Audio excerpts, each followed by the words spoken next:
Hello guys and welcome again to the channel. So we have here another deck for the Magic the Gathering Spider-Man standard format, but particularly uh, we are still looking at how this new Universes Beyond set would influence the metagame. But anywho, we will still continue exploring the possible or some of the unusual deck builds that has garnered some decent finish in various formats online on MTD Arena particularly, and also in local tournaments in various events in standard. And so we call this deck as the Celestia or the green white Kona Yuna particularly, but still these two creatures or two legendary creatures are kind of relevant for this kind of deck build. So let's take a look at the rundown.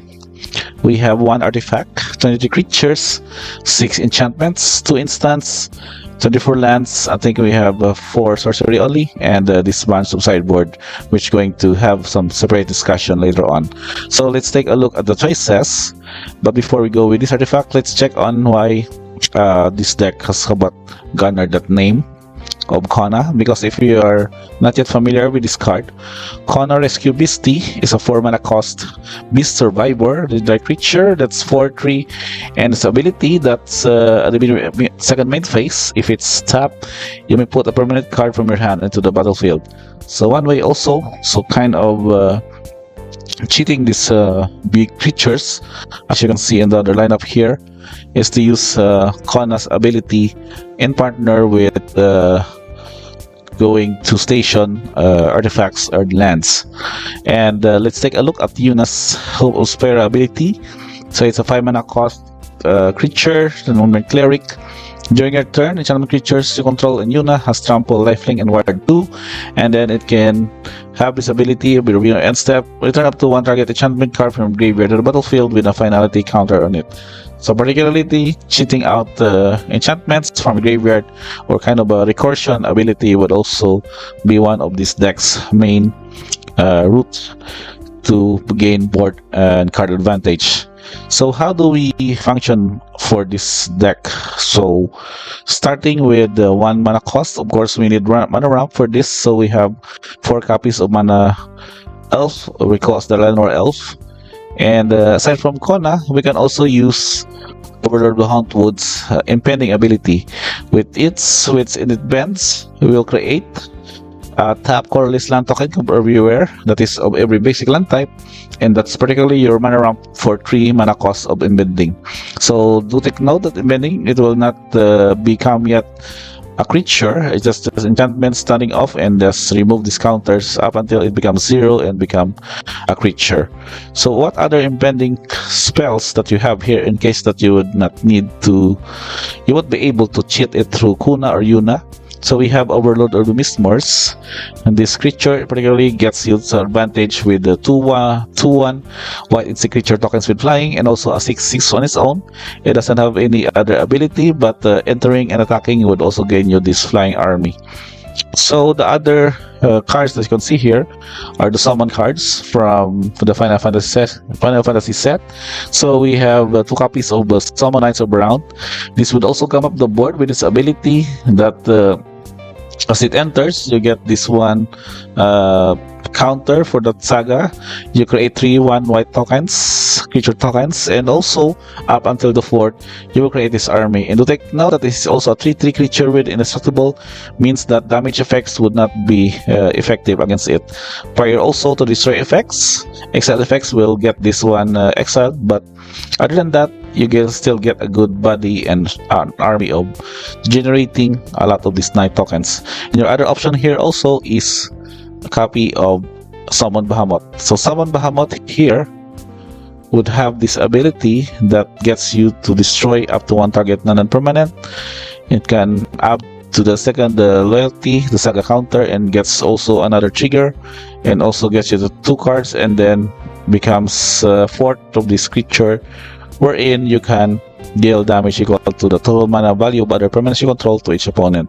And do take note, it is also a 9/9 flyer, which means that it can evade most attackers, particularly against other aggro decks and other maybe token decks. So it can just fly in to deal 9 damage, particularly just ending the turn with each of these 2 attacks. So that is your creatures. So how about with this the Seremia? Why do you need to have at least 1 copy of this? So this Seremia is basically an artifact spacecraft wherein you can search for your library for legendary creature and then put it in your hand, and you can station it for adding 7, means that 7 count 7 power creatures, or 7 in total power of station, can make this ability, making it a 5/5 flyer, and the other top legendary controls are indestructible. So the important thing here is, first, it is a 3 mana cost tutor for any of these cards, either Kona or Yuna, and then you can just cast it on their next turn, or through the ramp you can cast it earlier, and also get you to station Kuna here, enable for him to do the trigger of the survival. So other ways to kind of go to that is, of course, you need to protect your early turns, especially against aggro decks wherein attacking hasty creatures will be your problem. So we have main deck of the Authority of the Consuls, which makes sure that these attackers are not really be that of the haste value, because of they would enter tap, and then when our creature opponent control enters, you will gain 1 life.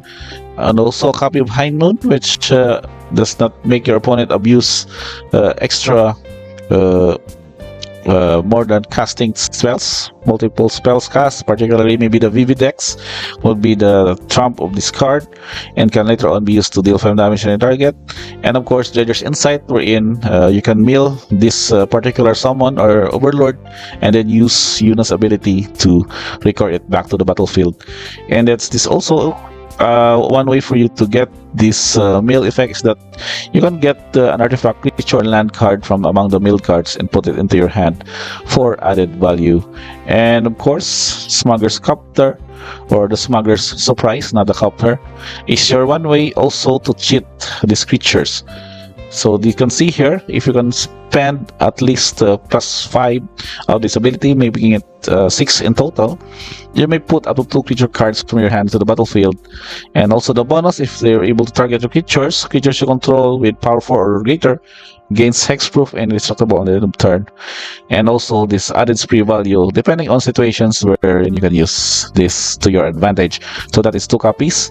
And before we go to the lands and the sideboard, we have also, as for Origins, a sort of the self-mill card, wherein you can just surveil 2, basically milling, or choosing top 2 cards of your library, and then you can put them into your graveyard, or you can put it on one or the other and return it to the top of your library.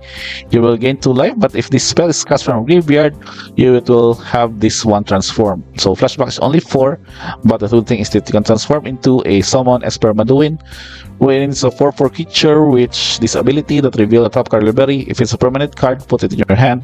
You can also ramp you with 2 green mana added to your mana pool, and then our creatures you control gets +2/+2 and gain trample at the end of turn, which particularly also combos off well with the tokens produced by Overlord of Mistmoors and Summon Knights of Brant.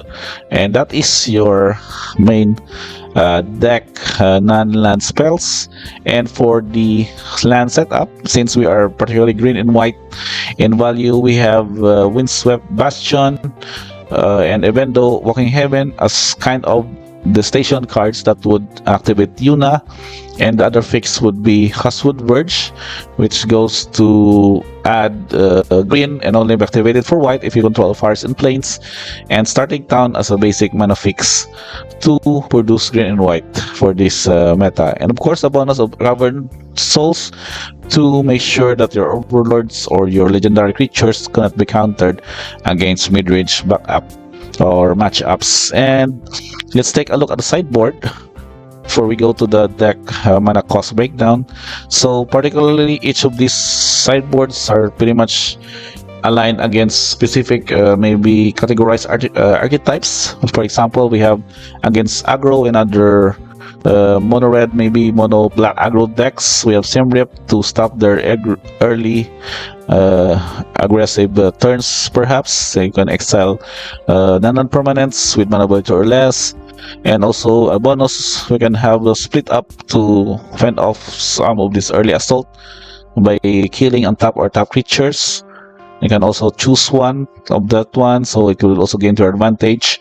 Get Lost would be a generic spot removal here because you can also kill off Planeswalkers, especially for against mid-range blue-black decks. Heritage Reclamation, maybe for the Synthesizer if you have still that in your metagame, like the Mephone's manufacturing decks. And can also exile cards from graveyard, particularly some of the shenanigans. Maybe other Reanimator decks could be also a good target here for their Heritage Reclamation.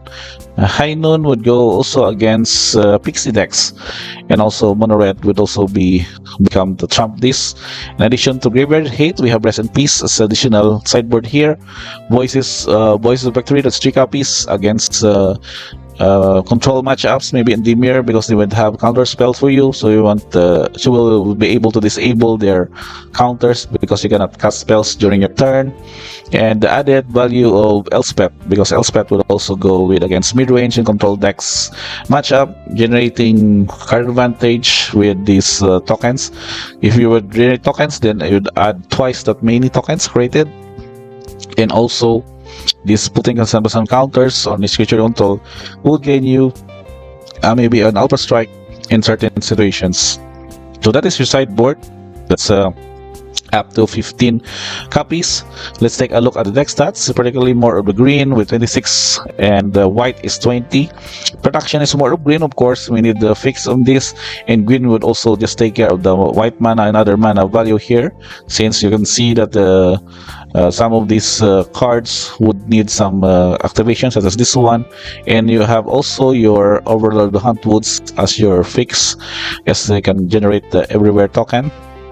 And the average mana value is 4. It's kind of high for this deck. Of course, it's understandable because it's a good mid-range to late-game plan strategy for this deck. And lastly, for your tokens, we have 7 tokens. Wow, we have a lot of tokens. Copy, Everywhere token, Insect token, Knight token, Map token, Soldier, and Warrior. So that's a lot of severely used tokens for this. So if you are playing this one in your actual deck to create, you need also to take note of the tokens generated and also grab some copies for those cards. So that's pretty much it for this. This is pretty much a very basic Yuna Kona deck, but it has now been powered with the Edge of Eternity cards. Surprisingly, it doesn't have any Spider-Man cards yet, but I would see maybe some versions of it that would affect this main deck setup. And if you have known any of that kind of build, just let me know in the comments below. We can have a good discussion of this particular deck. And primarily, thank you for checking this one. We have again Celestia Kona Yuna for standard Spider-Man set. Don't forget to subscribe, notifications on, and see you guys on the next video upload.